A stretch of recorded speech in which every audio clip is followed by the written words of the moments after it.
This is Tangaroa's report they use for parent-teacher interviews. If you could explain the internal-external part of the report. Mm-hmm. So the differences between internal and external is internals are assessments offered within school hours, or they're done inside the class, and an external are assessments that are done at the end of the year as a summative. Okay, and for the different year levels, so this is year 12, what's the balance between internal and external, and how would you communicate that to the... There isn't really a balance, it just depends on the subject itself. So some subjects, specific subjects, offer more externals than others, whereas so it varies depending on the subject. Do you get students, if you notice that they're stronger at internal assessment subjects, you encourage them to take those subjects to ensure success? It's sort of is decided upon by the subject teacher. A dean can influence a decision if the dean feels that the student will not cope with an external. Every subject must offer a minimum of 14 credits. And the makeup in it can be from both internal and external. And is that at level 1, 2 All and levels, 3? Yeah. So for this student, if you had the parent-teacher interview, how would you talk to this report so it was understood by the parents? Because it's quite a different kind of jargon when you look at this achievement summary. It's really important to when you're communicating any kind of information to a parent that it is relevant, transparent and informative. So the first thing I look at is what they've achieved so far this year, what they haven't achieved, what they're attempting to achieve, and a total of how many credits they can achieve within the year.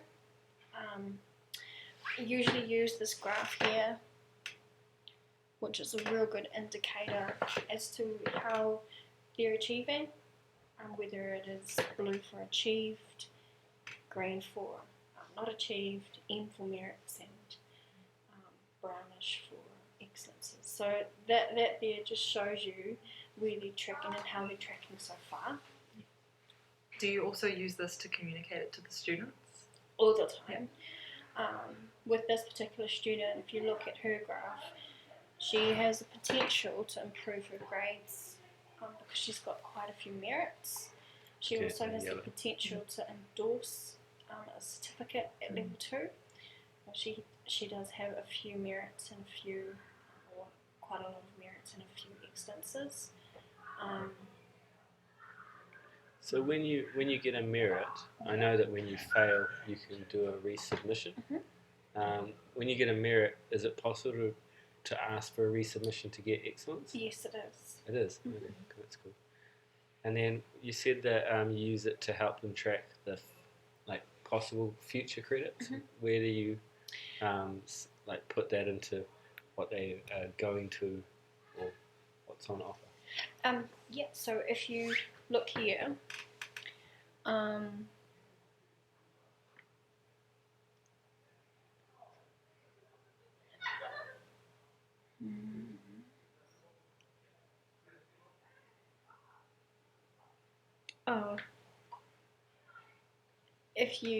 there are 2 types of screens that we look at. There is just a summary of how they're tracking. Yep. If you look at results and entries, it also indicates what assessments they have left to achieve. So there's different ways of... so when it's entry, it just means they've registered to do their paper. Yeah, and then you can get an indication of how many credits they have left. Okay.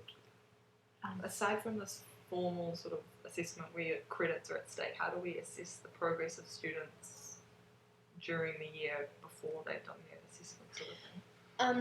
I guess it sort of varies depending on the student, but usually what I do is I use independent learning folders as a way to track their progress, their participation levels, their thoughts and their aspirations, etc. But I also use that to create an IAP, so an individual achievement plan, and that in itself is a way for them to sort of track where they're heading towards and what they need to focus on in order to achieve credit. So that's a form of,